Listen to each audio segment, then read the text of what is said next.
People, it's the One Devotion. You're now watching the Daily Devotion podcast, the space where we connect and engage with creatives from various industries to share insights on their journey so far. And I'm sat here once again with another legend, a mentor. She's one of my role models. He's an entrepreneur, artistic pioneer, the one and only Dominic Carmeno. Yeah, man, wicked to be here still. What else, dog? That was a good intro still. Fam? You give me too much praise, No, man, it's you. It's the work, man. It's the work. But just a normal guy still trying to do a thing, innit? No, man. But give thanks. Man. Give thanks for coming through. Yeah, man. It's about time as well. Obviously, been trying to do this since before Christmas. For a minute. But you know what? Because we've been trying to do them things before Christmas. Well, go on. We bring you one little gift, innit? We bring you this. For me? Yeah, man. I bought me a little gift, you know. Present. Yo! Little gift. Yeah, man. We bring you a present still. Hey! What? Big! Yo, I didn't expect that from Give thanks.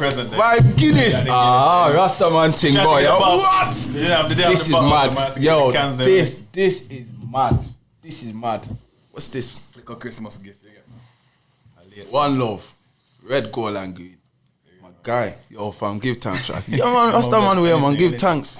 See, this is what I'm saying. I'm just in awe. All right now, I'm not good with gift. Just say I would have got you a little piece more, but obviously the shots them they're shut in it, so a man's limited that. Yeah, get a shot at this. Mad thing, you know. Mad. No. Give thanks. Try and do it like a Charlie Slav thing, innit? When the man they come through with AU and thing. You know what I mean? Look at AU. Man, I have my own thing. Look at Captain. Listen, yo, give thanks. Thank you on the serious level, but that's what this guy's always paying it forward. Always, man. You're always paying it forward, and that's what I wanted to kind of touch upon, because I know that your journey's been a long one. Yeah, man. It's been a long one, but let's just briefly get into 2020. Obviously, it's 2021 now. Yeah. How was the year? You know what? Despite obviously, you know, and this is a mad thing as well. Yeah, I've told a few people, a few of my family members, and a few of my friends. And it was more towards, you know, the end of the year and people saying, 2020 was dead, 2020 was a bad year and all of this kind of stuff. And you know what? True say with the COVID, it looks like that. You get me? It looks like it was a bad year because people was limited in terms of what they could do and where they could go. You couldn't really go on holidays if you wanted to go on holidays. But realistically, I set a challenge to a couple of my family members. And that was realistically, open your phone or your iPad or whatever you've got and just look at your photos. Because if you can look back on certain photos, which is all in 2020, I guarantee you'll be left smiling. Because there's plenty. You said the year goes fast, yeah? But the year's actually a long time. There's a lot of things that you'd achieved or you'd done in 2020 that when you look back on it, you think, you know what? It was wicked.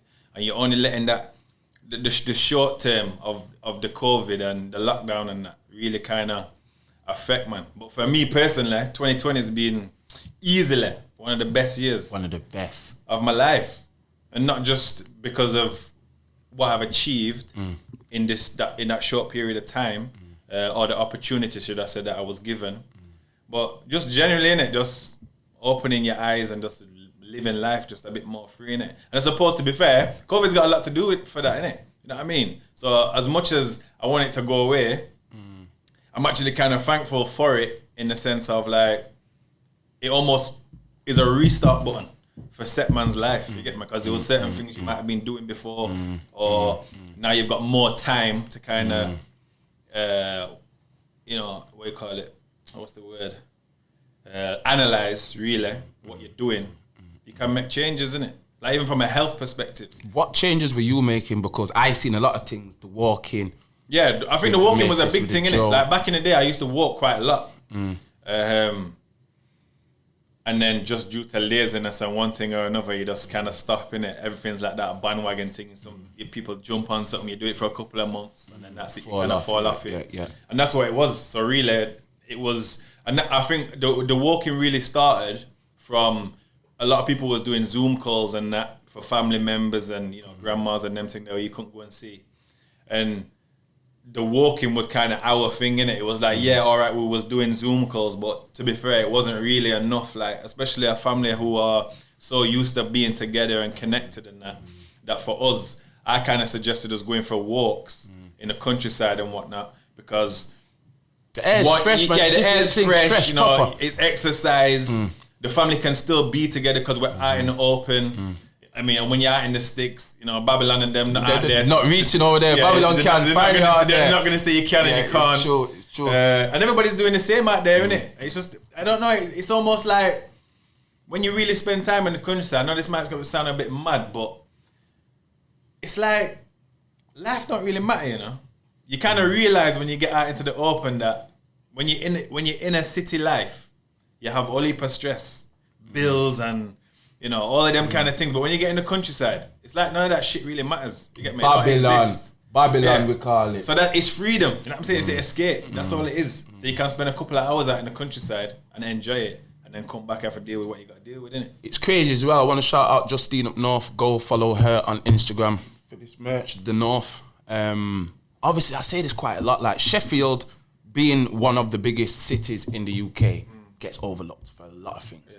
So when we speak about countryside, when we speak about landmass and pastures, we are probably one of the greenest cities. Yeah. So when we can go out and do the countryside and we actually savor those moments, it helps us a lot more than the people just in the cities can't really do that.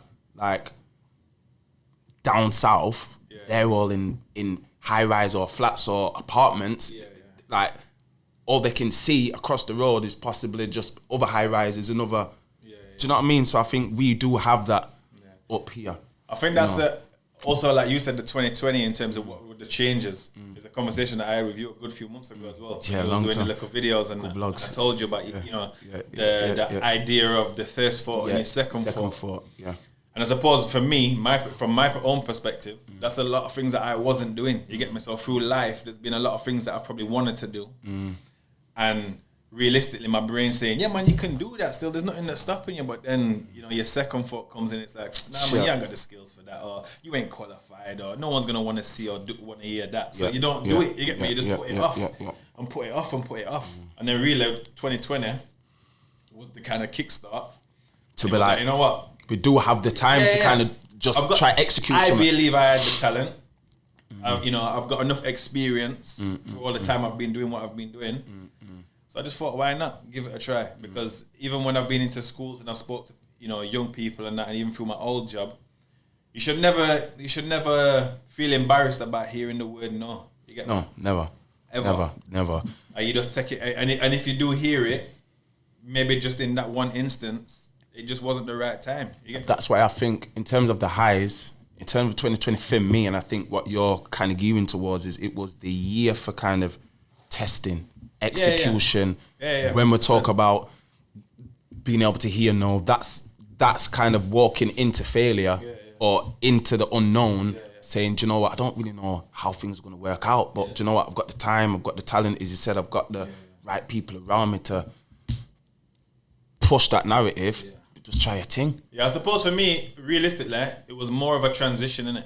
I wanted a transition because I've been in the trainer scene and the customizing scene for like 7 years. So and when obviously I started it, I was the first. You get me? We're gonna get onto that. But that's what I mean. So when you've done it for so long, and as you'll see anyway, you'll see naturally the shift. How things go up and down. And then nowadays, every other Joe Blogs is trying a thing, and you've got to look at how you can kind of grow your, not just your business, but how you can grow yourself. You understand? So for me, it was more like you kind of have to find where your ceiling is, isn't it? For me, as somebody who enjoys the art, if I was to continue doing the trainer stuff, I have to look at it and think, you know what? If I really wanted to take it to the next level for me would be to make my own shoes. You understand? But then to do that, you need a lot of financial backing.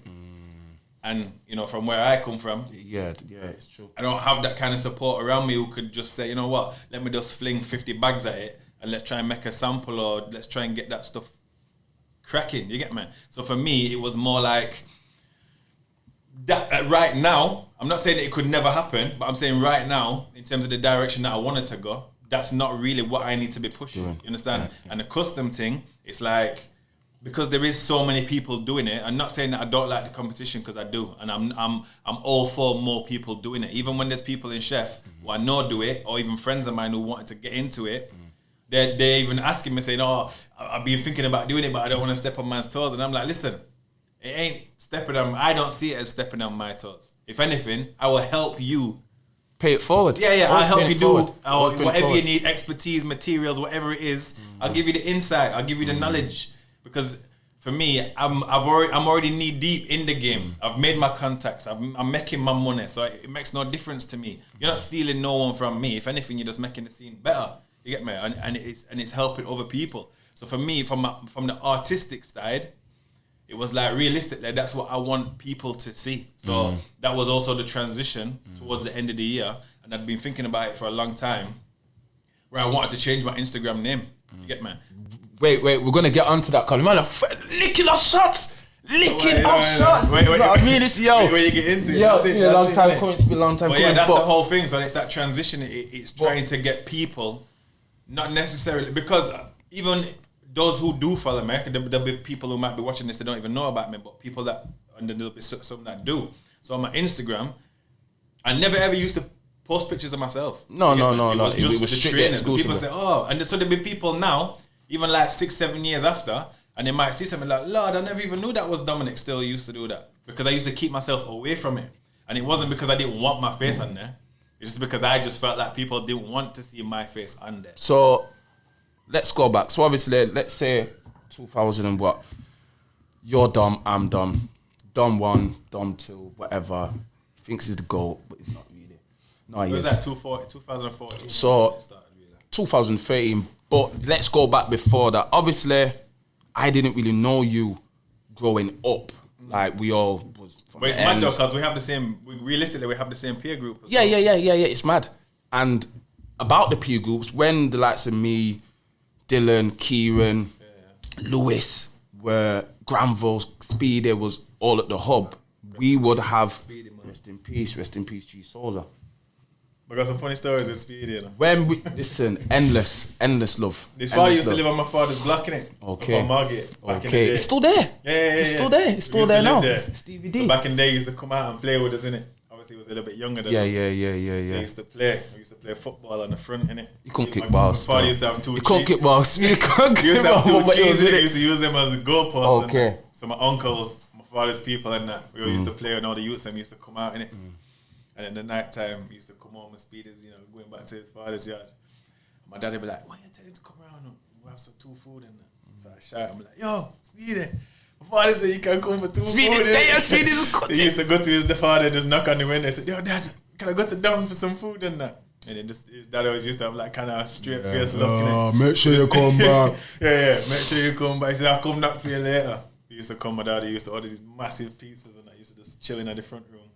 Into a Gran Turismo and that. And Speedy was the games man. Speedy was the games man. Like he really was. He was. Man, we go back still. It was the life of the party, literally.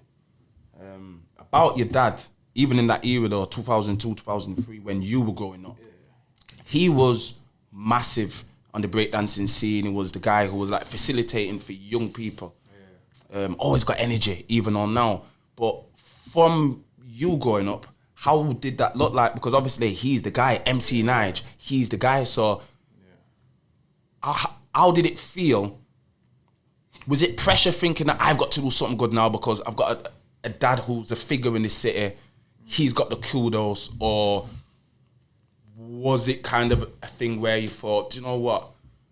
Is it pressure or was it a thing to kind of push you in a direction? Do you know what? I want to be of influence too.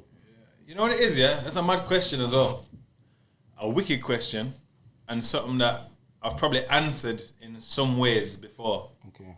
But now, obviously, as you get older and you can really reflect and even having conversations with my father about it, you can really, narrow it down. And the mad thing, us growing up anyway, when you're growing up on ends and you're a young black youth and you're rolling with your peers and that and you're getting up to, mischief and there's kind of 2 people there, you get me? There's the youth, they don't have no father, you understand? Just have their mother, or they might not even have their mom, they might be living with nana and granddad or whatever.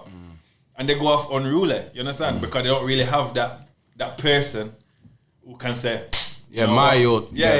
They don't have that. And for us, for me and my brother, We used to be on ends and be messing around. Shout out, Steph. But at the same time, in the back of my head, I have to think about my father, innit? Because I realized when we was young, my dad wasn't always there. You understand?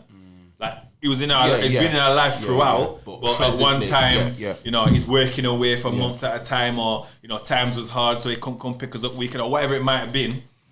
That was a situation. But I think subliminally, when we was with my dad from a young age, my dad would just take us around people and around his things, what he was doing. You understand? And if you look at it, maybe you would argue that, all right, we probably shouldn't have been in set situations or certain spaces, but that's made me and my brother who we are today. Okay. You understand? Yes. Because there's certain things now where like things I would do, things I wouldn't do, things I witnessed, things I've seen that I knew because of who my father was and his reputation and who he knew, that I knew that the Loman name meant something. And was that almost like a fear kind of thing? Or was that more respect as well? It's kind of respect and a fear thing as well, because that name. My father was a Donny, you understand? Yeah, real Don. And I'm not saying he's a Donny in the sense that my was a Don. Gangster or something. He is a Don because you don't take no talk. Clean off my head. Yeah, he'll straighten you out. If I took it too far, you understand? Straighten you out, definitely. So I knew my limits. I knew how far because, and this is the thing. One time, this was our first lesson when I think I was about 13 and my brother was 10. We went down to the shop. Mum gave us some money to go shop. We went to buy some sweets and that. This is page all times. We'll come out of the shop and me and my brother and my friends and that were just effing and jeffing in the street, just cracking joke. You get me? I see one black Donny and that he walks past. So I seen him. Obviously, I going up with my father and that. We have to say wagwan and respect to everybody who walk past in it. Up everybody. So I seen him. I said, "Yeah man, you alright?" He said, "Yeah man, I'm cool." Carried on walking. Didn't think nothing of it. So these times now we're playing at the bottom of the road. Mom comes down the road. She says, "Listen, you need to come home." We're like, "Why?" Murder. She's like, "Your dad's just rang. He's not happy. You have to come home because he wants to speak to you." And that. So I'm thinking, what the hell we done now, man? We're just been chilling and that. I know where this is going. Yeah, walk back to the house now. He's like, "Listen, dad's on the phone." I picked up the phone. He's like, "Listen, where are you?" I said, "Well, we're at home, innit?" He says, "Right, you're staying in the house now. You're not allowed out till I come pick you up Friday." These times it was like Tuesday, innit? So I'm thinking, "Bro, we can't even go out." That whole, and this is what I mean, it's psychological, innit? So for 3 days, it never rang. In your stress, I'm thinking, we don't even know what we've done. I can't. What? Yeah, we don't know what we've done. Oh, go on, do you want to chance it? Yeah. Nah. Yeah, we don't know what we've done, yeah? So in the yard, we was there for 3 days. Friday come, my dad came and picked us up. Got in the car. We're like, "Yes, Dad, you good, yeah?" Didn't say a word, fam. Didn't say hello. Didn't no hugs, no kisses, no nothing. Drove in the car for about 40 minutes, even though his house was literally up the road, innit? So we were sat in the back, driving around 40 minutes, not a word. Got to his flat, these times upon Margate. Marches into the yard, into the bedroom, into the bathroom, yeah? Man had 2 bars of Imperial leather soap, yeah?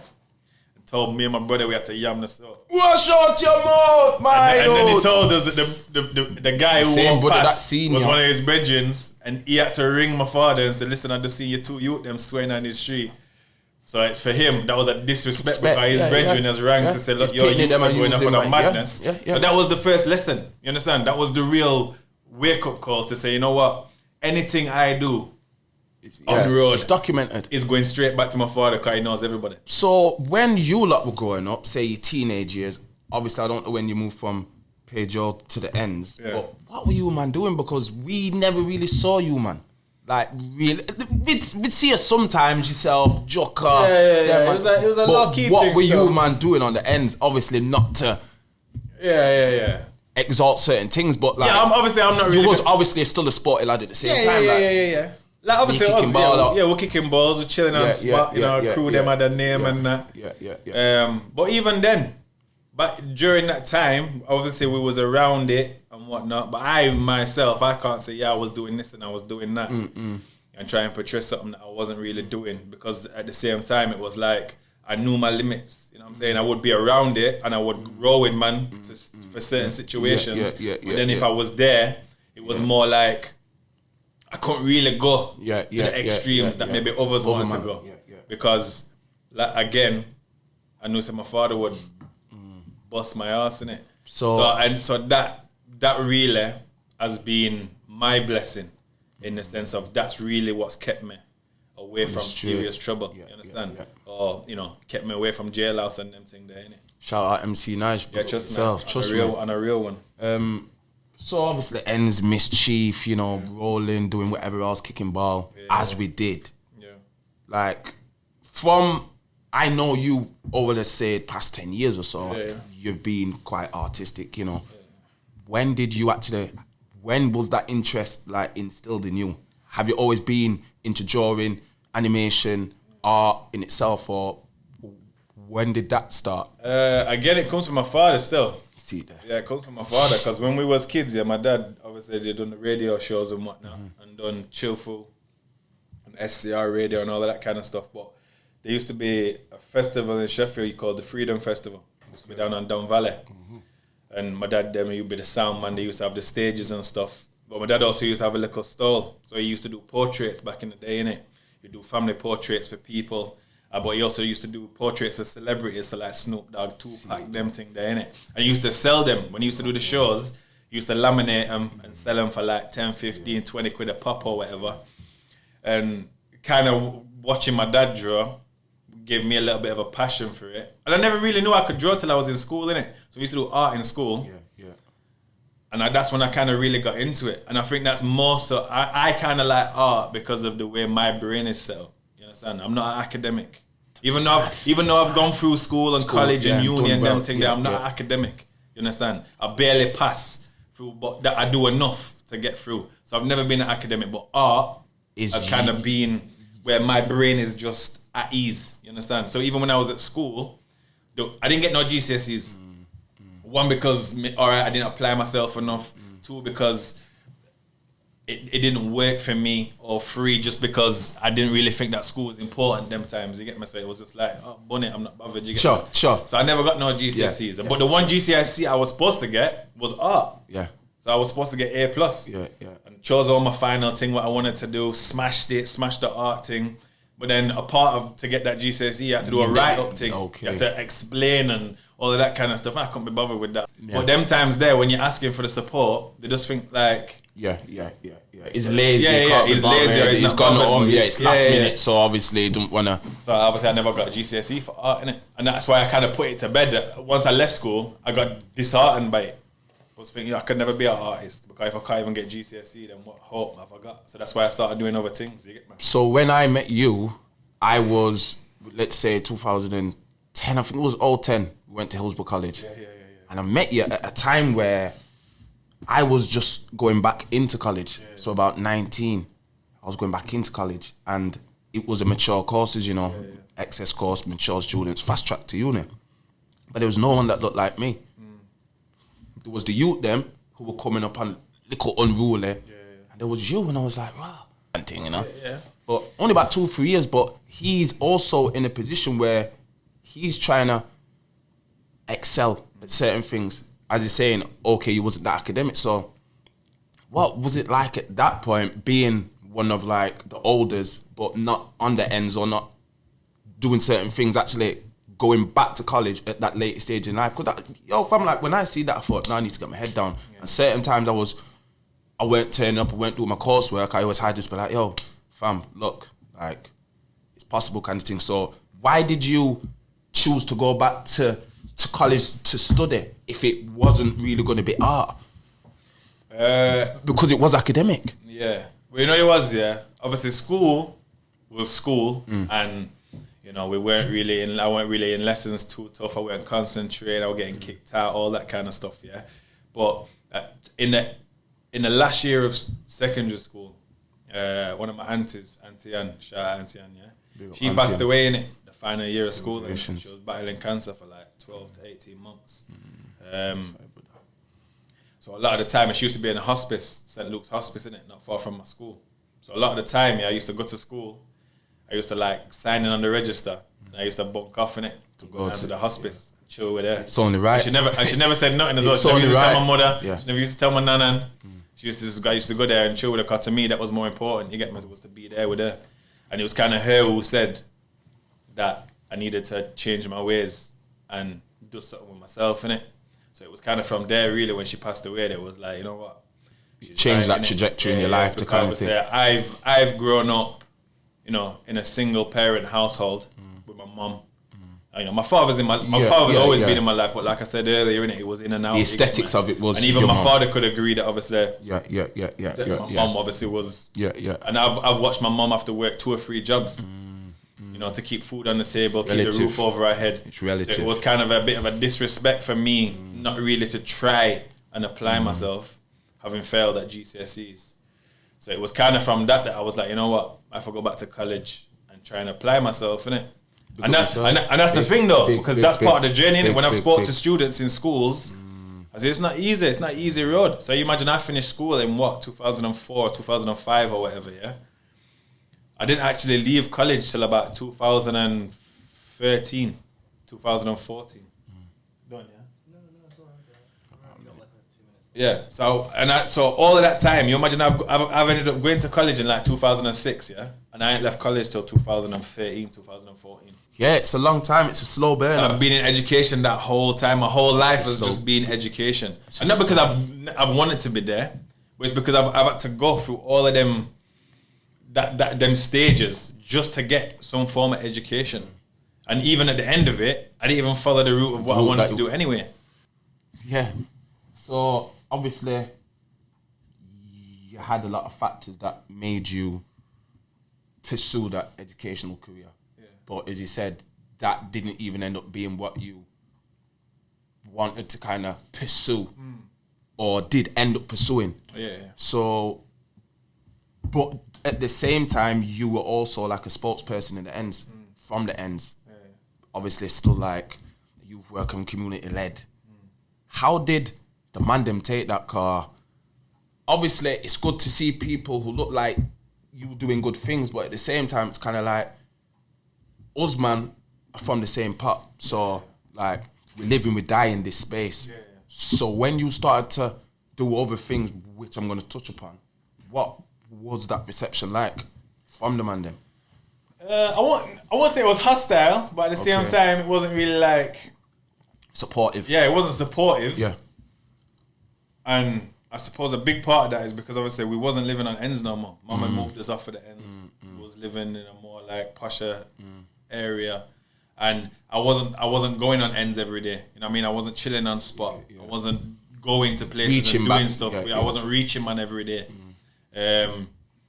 So in that sense, it was almost like I didn't really have a place to go back and be on ends. You get me? So for literally about 6 years, I didn't even really go and check for people.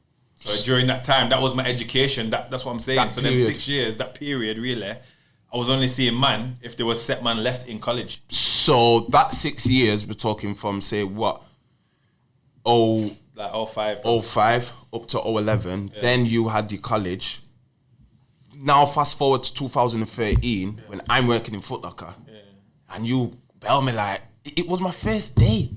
And the bell me like, yo, you got job Foot Locker, congratulations. There. What have you got in stock? What's there? I'm like, what do you mean, what's there? Some Fargate, come true. Just had a gun. They didn't really say much. Get me? So I was like, all right, are you buying anything? No, I just had a little look still.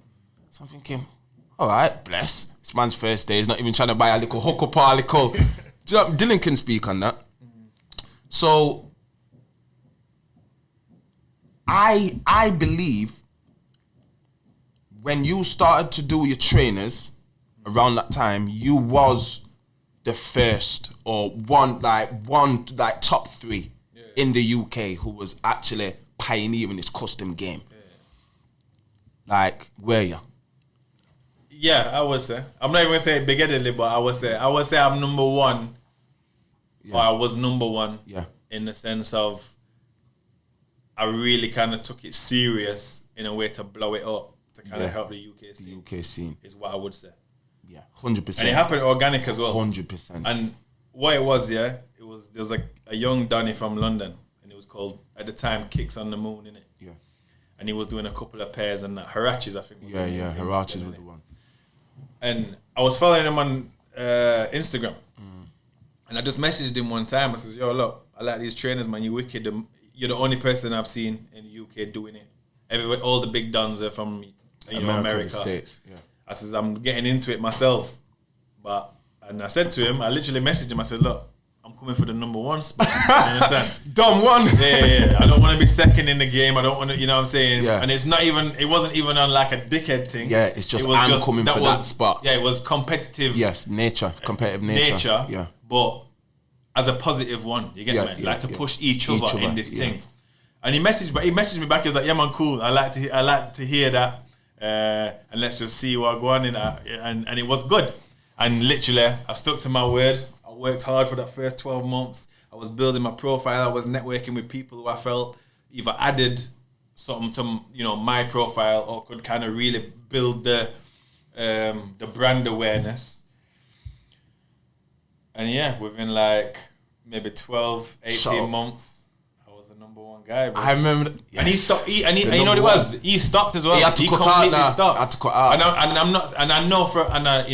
I would say if I was egotistic or whatever the word is, he stopped because quit because of me. You get me? Yeah. And I know realistically it didn't, because I know during that time there was something going on. I think it was either with himself or with his family health wise, where he kind of had to put a pause on shit and take care of other responsibilities, innit? So for them, that kind of opened. It did really open the door for me. So a lot of things come at good times. It was a blessing, innit?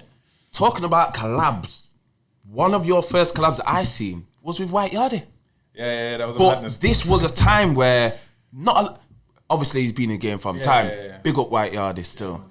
Big every followers at your work, Good guy still. Good guy, but at this time, like, I don't think a lot of people actually knew who he was outside of the actual scene in London in terms of your comedy essentials, whatever else. So do you feel like at that time you was kind of early in your career of networking with the likes of your White Yards and the other celebs, let's just say?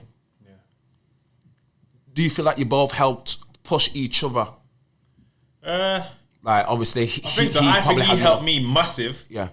Even from a sense of a black audience. Yeah. He helped me massive in the black audience side of things. And a few people that I've worked for since have come through him. But yeah, that was a mad one, and that goes back to me telling people not to be afraid of hearing no, because obviously that was me in the early days when I didn't really have much of a profile, I didn't really have much of a name. I was still growing myself, and I was just messaging people, celebs, anybody, saying, "Yo, what about getting some trainers done?" I was just messaging everybody, and I got put onto him, and I thought, "Yeah, man, let me message him," and I messaged him. I said, "Look, boom, I do trainers and whatnot. What are the chances you might like, some custom trainers done?" The Jamaica ones. Yeah. And he literally messaged me back within about 4 days. With the Air Max 90s? Air Max 90s, yeah. And he said, "Look, I got a show coming up. I like some Jamaica theme Air Max 90s, innit?" So I said, "Yeah, man, cool." And then he was like, "Oh, where do you live?" I said, "Oh, I live up in Sheffield." He says, "Oh, well, I know it's not super close, but I'm going to be doing a show in Nottingham, innit? So you can come through to the show." Sick. And then, when we get there, he says, obviously, I'll sort out the place. You can come in, and then we'll do like an interval thing. So when in the interval, he'll call me up to stage. Mad. And to give him the shoes, you get me? So for me, man was nervous the whole time. When I've gone there, this is the first time I've been Nottingham, innit? Okay. So when I've gone there, I've gone in, I got my little JD bag and whatnot with my trainers in, I'm just sat there as a young Danny and that. Bro, when I tell you there's some serious gangster man in there. Shottingham! I got them to call it back in Shottingham. Gang man there Shottingham, trust me. So that was already more pressure, you get me? Because I was like, I'm from Sheffield, so there's some man there who are Donnies or some imitator Donnies, but these man are Donnies. Serious Donnies, innit? So obviously these times now he's done half of the show, and then he said, "Yo, I'm going to bring forward a young man called Carmeno Customs. He's done some trainers. I have to go to the stage and pass him the Air Maxes and that." And then he was like, "Yo, there's wicked." I went and sat back down, finished the show, and then after the show he called me again and was obviously chilling with him after the show. So yeah, that was a real big. That was kind of. That was a big step. Yeah, it was a big thing for me. I think to say, you know what, supporting the really, team. it probably is possible. Supported it. That was a real kind of eye opener to say, yeah, I could do something big with it. Obviously, network's growing now. Yeah. Just out of interest, who have you collabed with? Like, who have you worked with? Man, the list is kind of endless still. Yeah, and there's even a few people that realistically I can't say. Yeah. They're being contracts and whatnot. Okay, sick. I worked for a concierge group that was in London. Sick. Who realistically, they represent like footballers and whatnot. Big. And at the time, that was a bit peak because obviously when I've done work with them as well, I didn't even know who I was doing shoes for. It was only if it came to light through social media that I would know who obviously I've done shoes for. And some of the main people that I'd done stuff for was, Batshuayi used to play for Chelsea. Serious. Like Remy. Yes. Zaha. And in Arsenal, man, because Bellerin was trying to do the shoes. So there's been a few of them. Shoes with dead. Brand wise, Ubisoft and Xbox. When I worked with Assassin's Creed. I've worked for JD and Foot Asylum on a Halloween collaboration. Soul Supplier. The list is endless. Yeah, the list is enough, endless. Man. Sportman, endless. Anthony Joshua and all these people and them. There's loads, man. You're an absolute goal in this game. There's loads. You are actually. There's loads. But you know what it is, yeah? You are actually a goal in this game. The funniest thing is, and a young person asked me this when I did a speech at High Stores last year, was what would you say was the one of the best ones or what you've done best for? Pieces, And for me, it's not necessarily being the profile of somebody, who I've worked for. Sometimes it's more about what the actual trainer meant. You get me? Yeah. So there's a guy who I've done quite a few pairs for. It's called Tony. Yeah. Big up Tony. And he basically commissioned me to do some shoes for his wedding, innit? Okay. So I had the date, put all the dates and stuff there. It was all in the colour theme of his suit and what she would be wearing. Serious. And all of that kind of stuff. So to me, like when I answer them kind of questions, it's sentimental. It's stuff like that because I know realistically I've become part of someone's journey, and something that means so special to them. And I've been asked to do something on those lines. So to me, that means more than any kind of celebrity status. It's like it's crazy though, Dom, because obviously now you are reeling off just a small percentage of the people you've worked with.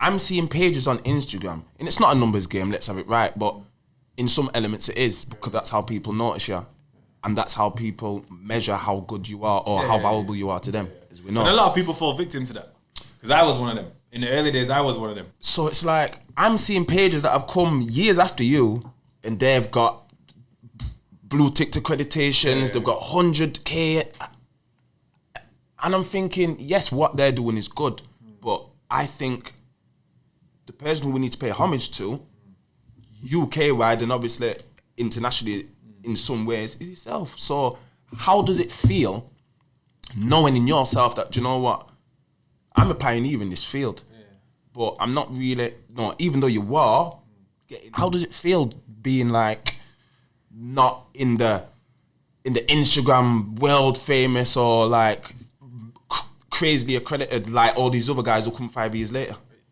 You know what it is, the way that I am, my brain, or who I am as a person, or what I feel I represent. When I first started, in the first 2-3 years, that kind of status stuff kind of did mean. I thought it meant a lot. I thought it was important to have numbers on Instagram and have people know who you are and all of that kind of stuff. And I was chasing the Instagram followers, and then what happens is when you do that, you become a slave to the social media aspect, where everything else in your life don't really matter as much as what it matters to make content for social media to people that actually don't actually not that they don't care or they don't matter, because they do. You understand? Because these are people who, for one reason or another, they're supporting what I'm doing. You understand? So for that, I will always be eternally grateful for that. Yeah, but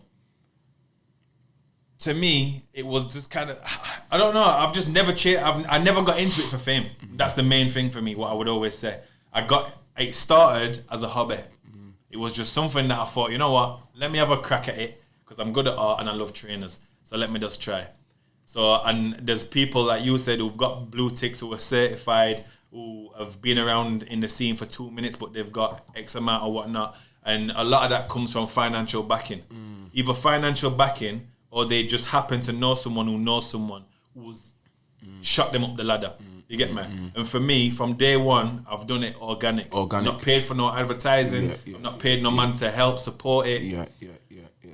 It's just grown. And and for me, fundamentally, even though this person might not agree, one person who really did help promote it is a good friend of mine called Warren, innit? Warren Jones. Okay. If you're on Instagram, J Warren Jones, follow him. He's one of the UK's sneaker goats, man.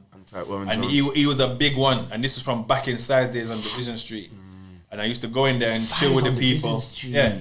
And he used to come in.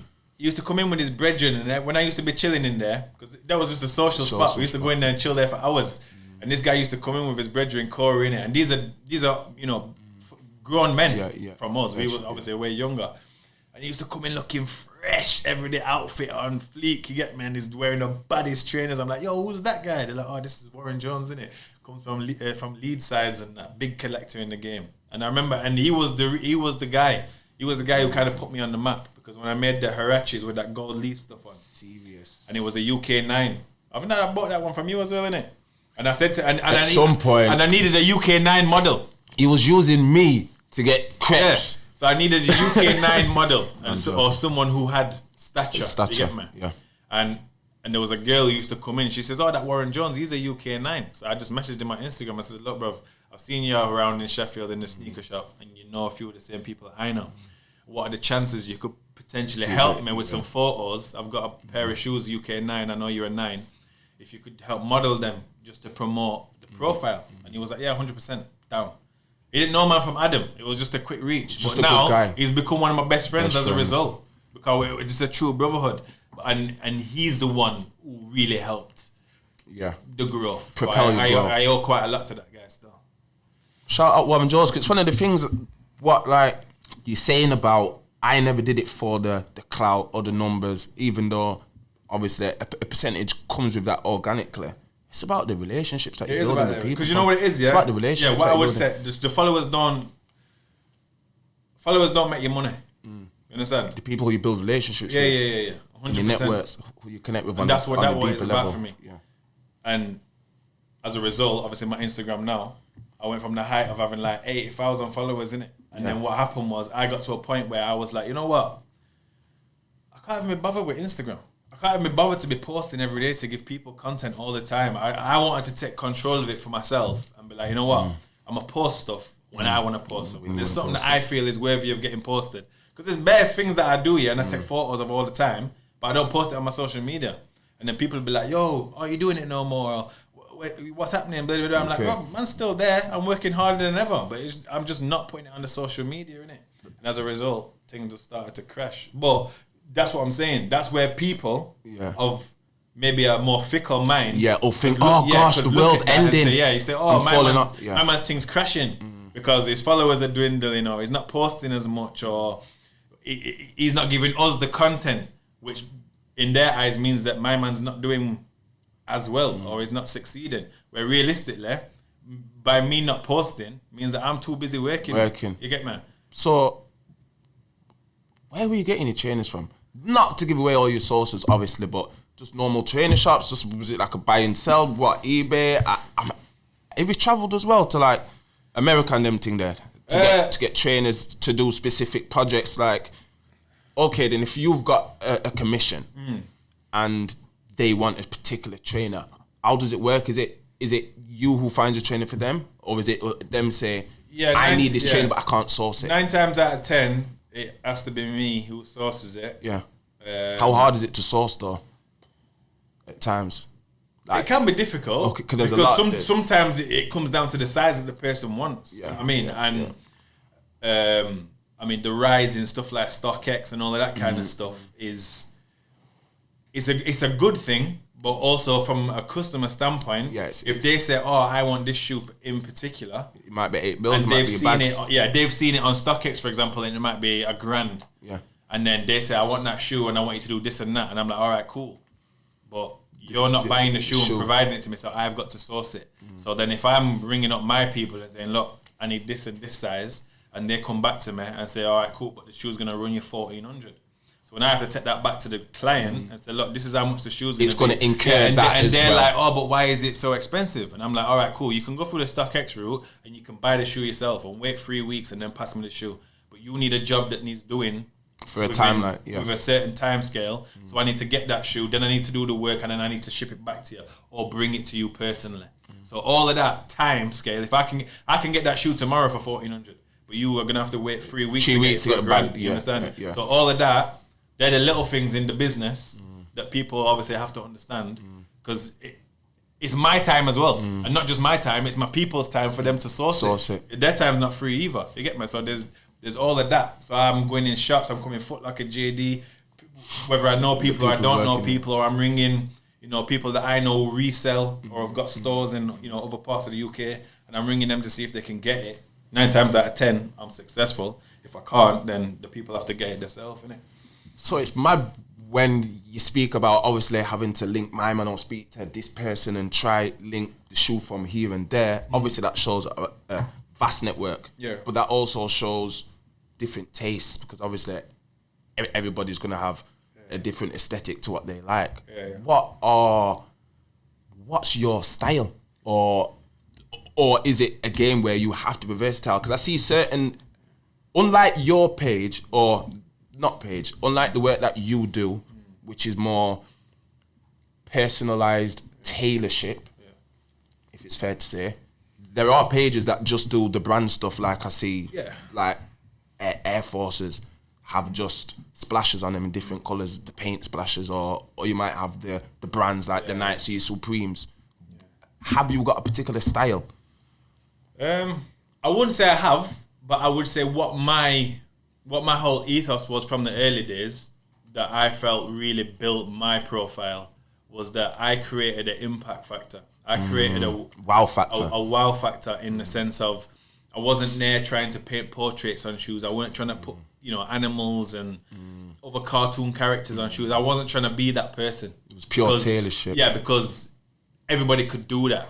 And people could argue, well, people could do what you were doing. And I say, all right, fair enough. But what I was doing was I was making shit look so clean that when you saw it, you was questioning whether that was a release. Yeah. How did I miss it? Yeah. When did that come out? Or is that someone made that? You get me? Is that custom or is that a Nike ID? That's what I was aspiring for. I wanted my shit to look so clean and crisp. It's shop floor. You didn't even know. You didn't even know whether it was real or it weren't real. And that's what my whole thing was. And a lot of it was because I had a knowledge of a lot of trainers and collecting myself and liking shit that if I was there and I looked at a pair of New Balance, for example, and I'm thinking, yo, that colorway and that New Balance is hard, but that shit ain't available in the Nike Air Max 1. But that was my job. It was my job to say, make it look. If my man there loves that trainer so much, I need to. But he also loves the Air Max. Why can't he have that same colorway adapted to the Air Max? So that was my thing. So I was taking famous colorways from other silhouettes and I was putting them on, a controversial because it wasn't that brand. It was another brand and I was putting it on and it worked. You get me? And that's what helped to build the platform for my brand name. Obviously, every piece that you do is obviously going to be, as you're saying, it's specifically for that person. Yeah. Hence why when I do work, let's say I want to give me, when I want to add my value. That's how I think you obviously just in that explanation is saying, look, like these other man can do all the things that everybody else can do. Yeah. But I can do what I do. Yeah. That's why my work is so unique, but it's not just unique because it's different. Yeah. It's unique because it's quality. It's clean. It looks like it's come off the shelf. Yeah. It looks like they've released it. Do you know what I mean? So that, for me, is just like another one. Big up yourself for that. And I think that's a big thing for me, isn't it? Because realistically, if you're a custom artist, it's not necessarily the trainers. I mean, ultimately, the customer wants the trainers. You get me? But when you start to build the brand and the profile, and you've got your expertise, people are buying. If you're really most of the people buying your value. Most of the people that come to me are people who have got collections. You understand? They're not just people who are buying. You've only got 1 or 2 pairs of trainers that you rock, and then you're buying a custom and you're wearing them to the ground. The people that do kind of have a good collection of trainers who can appreciate it. You get me? So 9 times out of 10, they're not just buying a trainer, they're buying into me. They're buying into my expertise, my unique selling point, and my eye. You know what I'm saying? So that's what I felt that I added to the brand. Anyone can, see flipping a pair of Air Force and put Gucci or Louis Vuitton or whatever down the side. And you know what? To be honest, I've done that. You get me? But when I did that, I was the first to do that shit. Yeah, you understand? Yeah, facts. People weren't really seeing that stuff before I was doing that. Facts. You get me? And then Dominic people Carmeno. came then after. But when you know what it is? Carmeno I don't really go back. Once I've done something, it's done. It's that's advanced. it. And that's a big. That was a big thing for me in terms of my brand. Was doing it once. Replication. I don't do it. Yeah. If someone asks me for something, you get it, for you. and that's it. It's unique, one of one. And only every time I broke that that threshold was if I was creating a range for myself. But even then, it would be limited to like 5, 10, 20, and that was it. But even when you're doing that, technically it's still one of one because you can't really make something identical to the same every time. You get me? Yeah. And they're all numbered anyway. When they were going to people, they were numbered. And I think one of the big ones is I did I think it was a Louis Vuitton Huarache, all red one. And I did a diamond Huarache as well. I think it was a diamond Huarache. That shit went on Facebook. People were messaging me saying, yo, the thing's going viral on Facebook and it's on Lad Bible. The thing did 12.5 million views on Facebook, yeah? I didn't even know this. I had over 3,000 messages on Facebook of people from all over the world asking, how can I buy it? Where can I buy it? Wow. I gave the client my word that was the one pair I was going to do. And it was for them? For that one person, strictly. And I just posted a video on Instagram just to show the people them what go on in it. And it went that far, went that big. Lad Bible. And you know what it is? What? Other people, there's obviously set people that are in the industry right now who are doing the trainers and their mind is set on money motive. Yeah, it's bread. So they have no problem either like replicating what they're doing. Or going on social media, finding what's hot and copying what every other Tom, Dick and Harry is doing, and they want to make money from it. You get me? That's what they want to do. And for me, I don't have no qualms about that because if that's what you need to do to make the P, then continue your hustle in it. But me as a brand, I didn't want to be in that same pool of people I didn't want to put else. myself in that. Yeah. I wanted mine to be more of a brand in it, like in individuality. And that's more so like in terms of the direction of the brand where it's going now. Is exactly because I stuck to that principle. You get me? I didn't choose the money. You get me? I wasn't choosing the money. And that chose the legacy. Yeah. And I suppose my blessing is in that argument would be because I had a job on the side. So the training wasn't my full thing. So maybe if it was my full thing, it might have been a bit that I might have to do this and that just to make the ends meet, to pay the bills and whatnot. But for me, because it's always been on the side and I've been able to hold my job down, but still nurture and that. Still nurture this and build it, that I could just say, you know what, stay true to your roots. People, them, no matter how much money they offer, I just tell them, no, innit? It's yours, it's mine. I own it. And I'll choose to do it or I won't choose to do it. So obviously, your journey's been a mad one, an inspirational one, ups and downs, leaps and bounds, ups and downs, leaps and bounds. You've obviously had to make a lot of changes, relocating, going back to study, as a kind of thing which you wanted to kind of pursue in light of what your late auntie Anne was instilling in you about just give things a try, obviously do your mum proud, your father. You've obviously organically built yourself a position, I wouldn't even call it a business, I say a position where you are massively influential. Not just in the art sense, but as a person, obviously being a youth worker, a sports person. So all of those fundamentals, all of those things have obviously helped shape you where you are today. Is it are you wanting to leave a legacy? Am I wanting to leave a legacy? Or is that at the forefront of what you do to kind of say, do you know what, I was here. Me, myself, Dominic Carmeno, I was here. This is what I did. Or still do. Maybe in some way. I just think, for me personally, you know, there's through life, you go through many experiences, either through family and friends who pass away at their right time or pass away before their time. And that kind of, it wakes you up to just how... Smell the coffee. Yeah, it just, to how short life can be, you understand? So for me, I don't take nothing for granted. I appreciate everything that I have, and everybody who's in my life. I work extremely hard at what I do.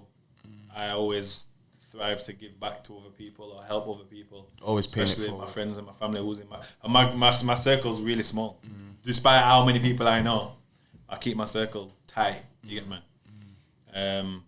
So I don't know necessarily. I won't say a legacy thing. But I would like to think that maybe when my time comes, that those people that knew me consider they knew me still. That's a legacy. And do you know what, fam? It's kind of... I want people, deep. yeah, to it's have... deep. It's very deep. Yeah, I want people that knew me or know me. Say he was impactful. To have something good to say about me. You understand? And it's... Because I don't like no negative... I don't let negativity really come into my life, to be honest. And I say that because it's full circle. Because MC Nige, your father, he's a legend, fam. Oh, 100%. He's a living legend. Inspiration. Man, like, chill. R.I.P. ranks. These men are legends. They're leaving legacies. And I think even though you might not realise it, that might have been indoctrinated into you from a very young age in the ways that MC Nige has taken you and your brother Steph to certain spots, to meet certain people, just to see the kind of integral level and aspect how they do their work. That's obviously been ingrained into you, fam. You know the funny thing is, is growing up, more so in secondary school, when I could kind of have a voice for myself. One thing that I always said, is that I wanted to be everything like my father, but nothing like my father. That's deep. That is very deep. People would say, what do you mean by that? And how I would describe that is I wanted to be everything like my father, because from a youth, I don't know nobody who doesn't show respect to my father. And I'm not saying that there's people out there that maybe don't like him, but I've never ever seen one person disrespect my father or not show him love. Anywhere he goes, he's respected. You understand? And that's because he shows respect. And that's how I want it to be. That's how I want to be. I want people to respect me as I respect others. You understand? I want to be able to be in a position where I can help other people, whether that's in any way. You get me? In whatever. Even if it was you at the bottom of the road, and you was waiting at the bus stop and it's freezing, brother, and you got shopping. I know you don't drive, and I walk past and I drive past, man. I'm stopping and I'm giving you a lift. A few times. You understand? You are there, man. Whatever it might be. You know what I'm saying? If I'm in a supermarket and I see people and they might be struggling with bags or whatever, I'm helping them. You get me? It doesn't mean nothing to me to do that, because that's just how I've been brought up. So I don't think twice about doing that shit for other people, because that's just who I am. So in going back to the part of saying, but I didn't want to be nothing like my father, and that was more so of the what people see on the outside of this MC Nige character. It's like my father has to kind of be in that shell, that bubble all of the time. So when he leaves his house, he's MC Nige all of the time. And some days he might not want to be MC Nige because he's having to deal with some real shit. You understand? And he might just want to go to the shop and buy some milk without having to bump into someone and put on face. You get me? And there's also the fact of I've seen my father struggle. You understand? I've seen my father struggle, work wise, financially, all of that. So me growing up, I didn't want to be in that position where when I have a youth, like I've got a youth now, I didn't want my daughter to go without. Like when I was growing up, there were certain things that obviously I couldn't have. You get me? Obviously, my parents went above and beyond to provide what we needed. You understand? But the extra things, there was a few times when obviously we either couldn't have them or we had to wait for that shit. You get me? So for my daughter, it was kind of like, I don't really want that for my daughter. But funnily enough, that's exactly how I am now. You get me? But I wouldn't have it no other way. Because you need that. You need that to stay humble. You understand? You need that to stay grounded and just take one day at a time. And that's obviously how I live my life. And I don't even really think about what I'm doing tomorrow. Because everything's in the present. That's now. what I'm saying. Everything's in the present, innit? So it is what it is. And that's why the opportunity that I've got right now is as big as it is, as life-changing as it is. I don't get myself wrapped up with it. You get me? I don't look at the financial aspect or what the potentials are with it, because you just don't know, innit? You don't know what could happen. So I just live in the now. I'm happy with what I've got. I'm content with, you know, I've got a roof over my head. You get me? I got food and I can help people in my family. I can help, you know, my daughter kind of goes without. You know, I can help my partner. I can help my mum and my dad. I can help my friends if they need it. I'm nice, innit? Life's good, man. And the bonus is, more than anything, is that I'm doing something that I enjoy, innit? My job is to paint, and what could be better than that, innit? That I can wake up and just work for myself, bro. That's the number one blessing, innit? And that's what I mean. My message really to people is, if you've got a dream or a passion or an idea, work with it, man. Don't give up on it. And that's what I'm saying. Things can take a long time. You might be so lucky that your idea, you can bang it and it happens within 12 months. Running, yeah. You can do that. I'm not saying that that's not possible, because it is possible and it's proven. But there might be also people that have to work and you know, go up and down at things just to try and even make ends meet. But just don't give up on it. That's my main thing. Just keep working at it. And you are a very balanced guy. Like, are you saying, fam, like, I'm not gonna be too gassed with this opportunity that I've got now. I'm not really trying to, like, get involved in too much foresight of where it could lead me. I'm not really trying to look at the financial aspect. I'm just looking at now. So, in the present, what is going on now? Because I think it was New Year's Day. I looked in your profile and it's like I've got another ad off you. And I'm like, Dominic Carmeno. So it's not Carmeno Customs, it's Dominic Carmeno. I've got another ad. Tried having a look at your other page. That's not there. I'm looking at this page and you've got, like, it's not about the followers as we've already said, but like a lesser amount. What actually happened there, and what does your year look like now moving forward? So New Year's Day, my account got hacked. Man, them took over the account. So if you follow my old thing, get rid of it. And my new account is Dom Carmeno. That's where you can find me. But you know what, yeah? I'm really not bothered, bro. Like, I really don't care. You know the only thing that actually, not that got me vexed, but the only thing I was gutted about was that I didn't have control at ending it. You get me? Because, to be honest, I was going to transition it anyway. I was going to put a message out there, and I've been thinking about how I could write it, or how, you know, the way to put it, of I was just going to get rid of the content, and I was just going to say to people, look, 2021, it's a restart. It's kind of the beginning of my new chapter. So I wanted to go in a different direction. It wasn't really going to be shoe focused. So if you were kind of following me for the shoes, you know, you're free to unfollow me. If you were following me for my journey and who I am, then, you know, check continue page, because the content that I've given you before, you know, what's coming is 10 times better than what I've had before. There's obviously a lot of shit right there that I could be posting right now, but I'm kind of under contract and I can't really show anything, or can't even really delve into it too much about what I am doing, other than the fact that I'm an artist in the sense of I paint paintings now. And that will all come to light in the next few months. Which I look forward to as well. Yeah. And you know what it is? It's almost like a blessing in disguise, isn't it? It was a blessing in disguise that obviously it got taken away from me, and I've had to restart. but it means that I can restart in the way that I want to do. You get me? Yeah. And I can grow it how I want to grow it. And yeah, that's the main thing. Like I said, numbers is numbers, but it really doesn't matter whether you've got 5 followers or 5 million followers. It don't make no difference. I don't need the certification. Yeah. But I suppose all of that wrapped up as a whole through everything that I've done, everything that I might have spoke about today, the main thing, which is a huge thing, not for everybody, but especially in the black community and amongst people of our age, is the main thing is the mental health. You understand? So for me, that was the main thing in 2020. So I've been suffering with mental health from, I would say realistically, from secondary school. I think it's more so shit that I'd seen, family members that I'd lost, trauma, peer groups, everything, trauma, all of that has contributed.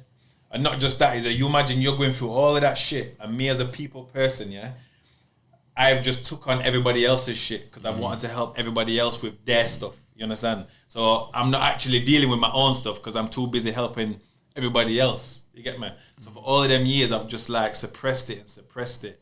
And yeah, it got to a point where the depression was real, and the anxiety was on high levels. And so I would say last year was kind of real, and 2019 was when I kind of had to like accept it, get help with it. I had to go to this counseling thing and do this 8-week course.